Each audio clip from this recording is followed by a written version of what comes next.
जो डॉक्टर का ऑब्जेक्टिव है वो क्या है। फिजिक्स, केमिस्ट्री, बायोलॉजी से आपने 12th पास कर लिया, आपने एंट्रेंस की भी भरपूर तैयारी किया, MBBS के लिए, BMS के लिए, BHMS के लिए, परसेंटेज स्कोर नहीं हो पाया और एडमिशन नहीं मिल पाया।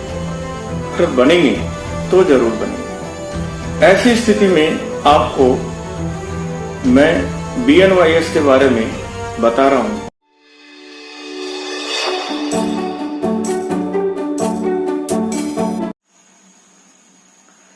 दोस्तों, BNYS कोर्स चैनल में एक बार फिर से आप सबका स्वागत है। बेसिकली लास्ट वीडियो में हमने आपको BNYS कोर्स के डिटेल्स बताए थे और साथ में रजिस्ट्रेशन प्रोसेस भी मैंने आपको बताया था। आज हम आपको बताएंगे कि अगर आपके अंदर दृढ़ निश्चय है कि आपको डॉक्टर बनना है तो वो कैसे बने। बेसिकली जो डॉक्टर का ऑब्जेक्टिव है वो क्या है। होता ऐसा है कि आप 12th पास हैं, फिजिक्स, केमिस्ट्री, बायोलॉजी से आपने 12th पास कर लिया, साथ में आपने एंट्रेंस की भी भरपूर तैयारी किया, MBBS के लिए, BMS के लिए, BHMS के लिए, परसेंटेज स्कोर नहीं हो पाया और एडमिशन नहीं मिल पाया। आप हतोत्साह हो जाते हैं कि अब मेरा डॉक्टर बनने का सपना पूरा नहीं हो सकता। दोस्तों, घबराइए नहीं। अगर आपके अंदर की आत्मा या इंटरनल थाउट है कि आप डॉक्टर बनेंगे तो जरूर बनेंगे। ऐसी स्थिति में आपको मैं BNYS के बारे में बता रहा हूं। दरअसल BNYS कोर्स हम क्यों चुने। BNYS कोर्स करने के बाद क्या सही में मैं डॉक्टर बन जाऊंगा या मेरी वैल्यू रहेगी। सच तो यह है कि BNYS कोर्स 4.5 साल का मेडिकल डिग्री कोर्स है। इक्विवेलेंसी इसके MBBS के बराबर है। लेकिन आप BNYS कोर्स करके एक डॉक्टर, कॉन्फिडेंट डॉक्टर बनते हैं, वो क्यों, कैसे, आज हम आपको इसी के बारे में बताएंगे। बेसिकली किसी भी मेडिकल पैथी में जो बिगिनिंग स्टेज है या स्टेप्स हैं, पहले उसको समझना है कि मेडिकल कैरियर शुरुआत कैसे होता है, मेडिकल स्टडीज कैसे शुरुआत होती है।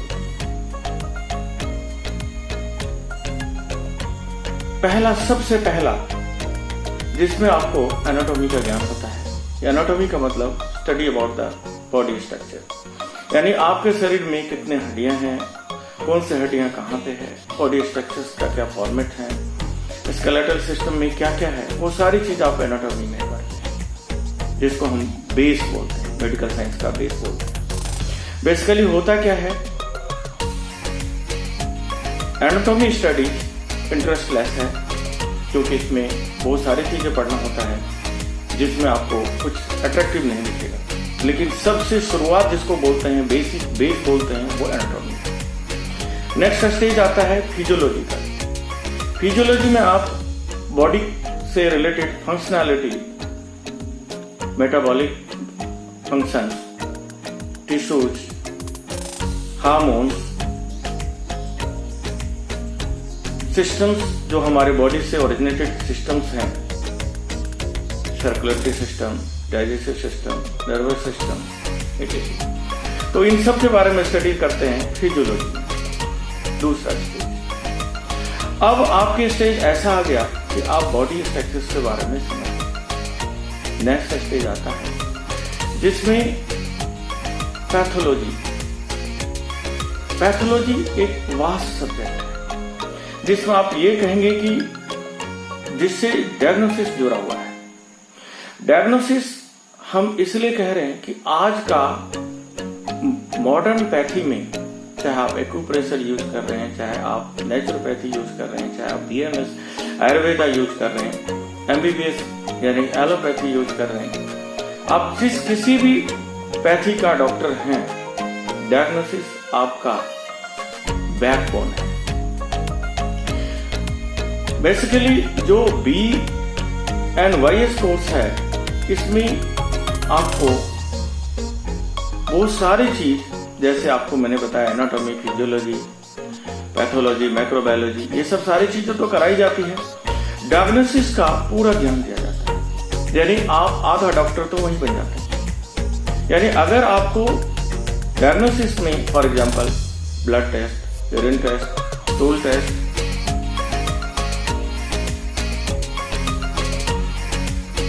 Ultrasound, x-ray, ECG, MRI, etc.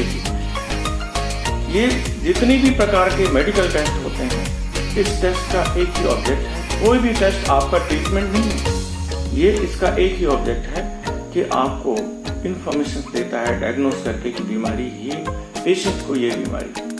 अब सवाल यहाँ आता है कि एक MBBS डॉक्टर अपनी फार्माकोलॉजी यूज करता है, मेडिसिन का, BMS डॉक्टर अपनी जड़ी बूटी का यूज करता है।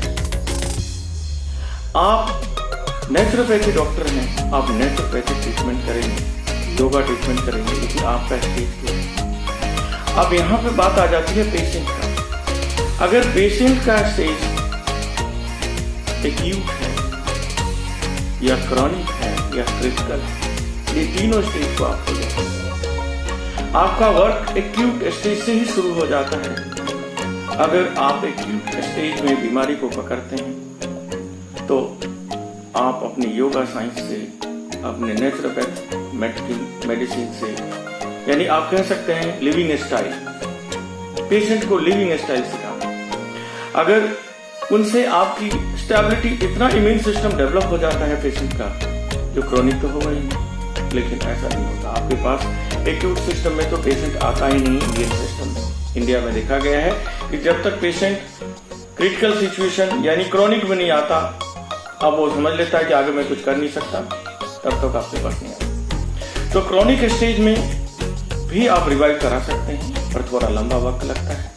आपके पास सारे आसनास हैं, प्राणायाम हैं, नेचुरोपैथी मेडिसिन है, हर्बल मेडिसिन हैं, इन सब का यूज करते हैं। क्रॉनिक पेशेंट को भी ठीक कर सकते हैं, यानी आप एक जनरल फिजिशियन, शारीरिक चिकित्सक।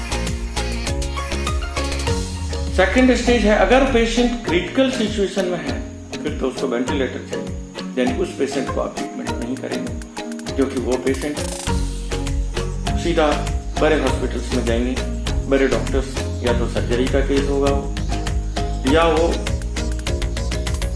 मेडिकल सिस्टम से एडवांस चीजें होंगी, वो वहां तक आपका अप्रोच नहीं होता, तो वहां आप स्टॉप हो जाते। लेकिन आप एक जनरल फिजिशियन के तौर पर एक्यूट और क्रॉनिक पेशेंट को ठीक कर सकते हैं। एक आप BNYS डॉक्टर हैं, तो डेफिनेटली है कि आप पेशेंट को अपने लेवल तक ले आए। अब सवाल यहाँ पे ये आता है कि डायग्नोसिस अगर हो गया कि बीमारी है क्या, बहुत सारी चीज आप भी अपनाते हैं जो एक आज के मॉडर्न मेडिकल सिस्टम है। कोई भी डायग्नोसिस किसी पैथी का गुलाम नहीं है, यानी अगर आयुर्वेदिक डॉक्टर है तो वही एक्सरे का सलाह देगा, ऐसा नहीं है। एक BNYS डॉक्टर ही एक्सरे का सलाह देगा, ऐसा भी नहीं है। और एक MBBS डॉक्टर एक्सरे का सलाह देगा, ऐसा नहीं है। फिजियोथेरेपी डॉक्टर एक्सरे का सलाह देगा, ऐसा नहीं है। अल्ट्रासाउंड के लिए सलाह देगा, ऐसा नहीं है। आप डॉक्टर हैं, ये आपके ऊपर डिपेंड करता है कि आप अपने पेशेंट को क्या डायग्नोस करते हैं, और आपका पेशेंट आपसे कितना आपके ऊपर ट्रस्ट करता है। साफ ऐसा देखा गया है। एक ब्रूफेन की गोली नीली भी है, लाल भी है और पीली भी है। एक पेशेंट आया, आपने उसको रेड वाली गोली दिया, 3 दिन दवाई दिया, वो ठीक हो गया। अगले दिन पता चला कि डॉक्टर साहब नहीं है, दूसरे डॉक्टर साहब बैठे हैं, उसने पीली वाली गोली दे दिया है, तो वो ब्रूफेन काम उतना ही करेगा, लेकिन पेशेंट लेने से मना कर दिया। उसने बोला नहीं, हमें तो रेड वाली गोली चाहिए, क्योंकि हमारे डॉक्टर साहब वही गोली देते हैं। अब सवाल यहाँ पे यह आ रहा है कि यहाँ मेडिकल साइंस काम नहीं करेगा, यहाँ पे काम कर रहा है आपका तजुर्बा कि आप पेशेंट को कैसे हैंडल करते हैं। तो दोस्तों, मेडिकल साइंस चाहे वो BNYS हो, चाहे वो BMS हो, चाहे MBBS हो, बात इस बात पर डिपेंड नहीं करता, आपके तजुर्बा पर डिपेंड करता है कि आप अपने काम का कितना माहिर हैं। तो घबराइए नहीं, आप निश्चिंत होकर DNYS कोर्स में रजिस्ट्रेशन कराइए, एडमिशन लीजिए और मेडिकल साइंस से रिलेटेड जितने भी कोर्सेज हैं वो सारे कोर्स, एक एक कोर्स अगले वीडियो में लेके आऊँगा। सारे टेक्नीशियंस का कोर्स को भी एक एक करके मैं डिफाइन करूँगा। आप इंतज़ार करिए हमारे अगले वीडियो के लिए। और अगर आपको इन्फॉर्मेशन एनर्जेटिक लगा तो आप सब्सक्राइब करिए। फिलहाल रजिस्ट्रेशन DNYS और DNYS कोर्स के लिए चल रहा है, जिसमें वेबसाइट है www.apmc.ate.ind.in। मेरा मोबाइल नंबर है 9313033445। मैं हूँ doctor Kumar, career consultant, medical science, qualified doctors. आप कभी भी किसी भी तरह का हेल्प के लिए मुझे कॉल कर सकते हैं। धन्यवाद।